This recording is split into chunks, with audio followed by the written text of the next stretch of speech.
महाभारत में ना एक से बढ़कर एक कहानियां हैं। लेकिन कुछ कहानियां ऐसी हैं जो सिर्फ कहानी नहीं बल्कि आने वाले महाविनाश की पहली सीढ़ी थी। और आज हम ऐसी ही एक साजिश की बात करेंगे, लाक्षागृह की। एक ऐसी भयानक योजना जिसने एक महान साम्राज्य का भविष्य हमेशा हमेशा के लिए बदल कर रख दिया। तो इस कहानी को समझने के लिए ना एक बहुत ही खूबसूरत मिसाल दी जाती है। परिवार को एक माला की तरह सोचिए। जैसे माला में हर फूल अलग है, अपनी खुशबू, अपना रंग, वैसे ही परिवार में हर सदस्य की अपनी एक पहचान होती है। और इन फूलों को एक साथ क्या रखता है? एक धागा, है ना? ठीक वैसे ही एक बंधन परिवार को जोड़ता है। और देखिए, एक खूबसूरत माला में ना वो धागा दिखाई नहीं देता, वो अदृश्य रहता है। बिल्कुल वैसे ही एक आदर्श परिवार में ये जो प्यार और विश्वास का बंधन है ना, वो भी दिखता नहीं, बस महसूस होता है। लेकिन हस्तिनापुर में कहानी कुछ और ही थी। वहां राज परिवार में एकता का वो अदृश्य धागा अब कमजोर पड़ने लगा था। महत्वाकांक्षाएं वो इतनी टकराने लगी थीं कि वो माला बस बिखरने ही वाली थी। तो ये जो संघर्ष था ना, इसका बीज बोया गया था दुर्योधन के दिल में। उसके मन में अपने ही चचेरे भाइयों पांडवों के लिए जो जलन और महत्वाकांक्षा बढ़ रही थी, उसने परिवार में एक ऐसी गहरी खाई खोद दी थी कि अब पूरा हस्तिनापुर विनाश के एक दलदल की तरफ खिंचा चला जा रहा था। और जानते हैं, इसी पारिवारिक लड़ाई के मैदान को कुरुक्षेत्र कहा गया। कुरुक्षेत्र सिर्फ एक जमीन का टुकड़ा नहीं था, वो एक सोच बन चुकी थी। एक ऐसी खतरनाक हालत जहां पूरा का पूरा परिवार खिंचता चला जा रहा था। और इस तबाही के रास्ते पर जो पहला सबसे भयानक पड़ाव आया, वो था लाक्षागृह। तो आखिर क्या थी ये साजिश? आइए इसकी गहराइयों में चलते हैं। ये प्लान था दुर्योधन का, और उसके पीछे दिमाग था उसके मामा शकुनी का। मकसद एक ही मकसद था, पांडवों को हमेशा हमेशा के लिए अपने रास्ते से हटा देना। और योजना? अरे योजना तो बड़ी जबरदस्त थी। पहला कदम, पांडवों को वारणावत नाम की जगह पर एक त्योहार के बहाने बुलाया जाएगा। वहां उन्हें ठहराने के लिए एक खूबसूरत महल बनाया गया, जिसे बनाया था पुरोचन ने। पर इस खूबसूरती के पीछे एक राज था। ये महल असल में लाख, मोम, घी, मतलब हर उस चीज से बना था जो आग को तेजी से पकड़ती है। और आखिरी कदम, अमावस्या की अंधेरी रात में पुरोचन खुद उस महल को आग लगा देगा ताकि कोई बच ही ना पाए। शकुनी की क्रूरता का अंदाजा उसके शब्दों से लगाया जा सकता है। वो दुर्योधन से कहता है, दुर्योधन, आंखें बंद करो और सोचो, वो लाख का घर जल रहा है और पांचों पांडव चूहों की तरह इधर-उधर भाग रहे हैं।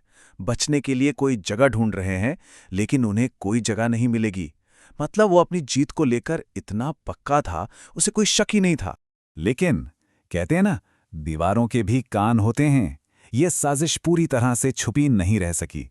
पांडवों के एक और चाचा थे, विदुर, बहुत बुद्धिमान। उन्हें इस पूरी योजना की भनक लग गई और उन्होंने खामोशी से एक जवाबी चाल चलनी शुरू कर दी। और उधर एक और अजीब घटना हो रही थी। रानी गांधारी को एक बहुत ही भयानक सपना आया। एक ऐसा सपना जो जैसे आने वाले विनाश की चेतावनी दे रहा हो। उन्होंने सपने में देखा कि भगवान शिव विनाश का नृत्य कर रहे हैं, तांडव।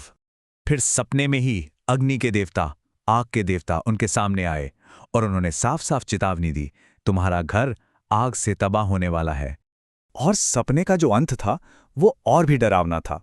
उन्होंने देखा कि भगवान इंद्र चुपचाप खड़े सब कुछ बस देख रहे हैं, जैसे कह रहे हों कि ये तो होनी है, ये तो होकर ही रहेगी, इसे कोई नहीं टाल सकता। तो अब दो योजनाएं एक दूसरे के खिलाफ खड़ी थी। एक तरफ दुर्योधन का प्लान, अमावस्या की रात घर को जला दो, और दूसरी तरफ विदुर का प्लान, पांडवों को आग लगने से एक रात पहले ही वहां से निकलना होगा। ये सचमुच समय के खिलाफ एक दौड़ थी। और सबसे बड़ा सवाल ये था कि क्या विदुर ने जो आदमी सुरंग खोदने के लिए भेजा था, वो समय पर अपना काम पूरा कर पाएगा? पांडवों की जिंदगी उसी सुरंग पर टिकी थी। तो कौन जीतने वाला था इस दौड़ में, साजिश करने वाले या बचाने वाले? और फिर आखिरकार वो रात आ ही गई। वो रात जब पांडवों ने पूरी बाजी ही पलट दी, अपने ही हत्यारों के खिलाफ। और यहां एक बहुत जरूरी बात है समझने वाली। युधिष्ठिर अर्जुन से कहते हैं, अर्जुन, हम भाग नहीं रहे हैं, हम जा रहे हैं। भागने और जाने में बहुत बड़ा फर्क है। विदुर ने यही सलाह दी थी ये कोई डरकर भागना नहीं था, ये एक सोची समझी चाल थी। वो चाहते थे कि दुर्योधन और शकुनी यही समझे कि उनका प्लान कामयाब हो गया। तो उस रात पांडवों ने अपनी किस्मत का फैसला खुद किया। उन्होंने ही उस महल में आग लगा दी, और जैसे ही आग की लपटें आसमान छूने लगीं, वो उस सुरंग से सुरक्षित बाहर निकल गए जो विदुर के आदमी ने तैयार कर दी थी। और विडंबना देखिए, उस महल को बनाने वाला पुरोचन, वो खुद उसी आग में जलकर खाक हो गया। अब कहानी का रुख वापस हस्तिनापुर की तरफ मुड़ता है, राज दरबार में, जहां आग लगने की खबर पहुंचती है और फिर षड्यंत्रकारियों का असली चेहरा, उनका पाखंड सामने आता है।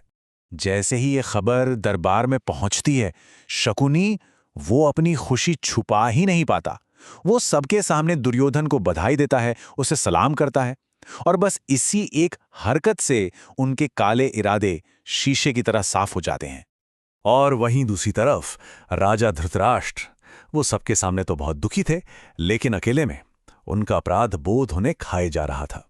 वो अंदर ही अंदर तड़प रहे थे कि इस हत्या में कहीं न कहीं वो खुद भी शामिल थे। और भीष्म, परिवार के सबसे बड़े भीष्म पितामह, उनका दुख खामोश था, लेकिन सबसे गहरा। खबर सुनते ही उन्होंने खुद को एक कमरे में बंद कर लिया और पूरी रात जागते रहे। शायद वो समझ गए थे कि ये कोई हादसा नहीं था, इसके पीछे एक बहुत बड़ी भयानक सच्चाई छुपी हुई थी। तो चलिए वापस वहीं चलते हैं जहां से हमने ये बात शुरू की थी। वो माला और उसे जोड़ने वाला धागा, वो धागा अब टूट चुका था, विश्वास का धागा। तो अब सवाल ये उठता है कि उस माला का क्या होगा, उस परिवार का क्या होगा जिसका आधार ही खत्म हो चुका है।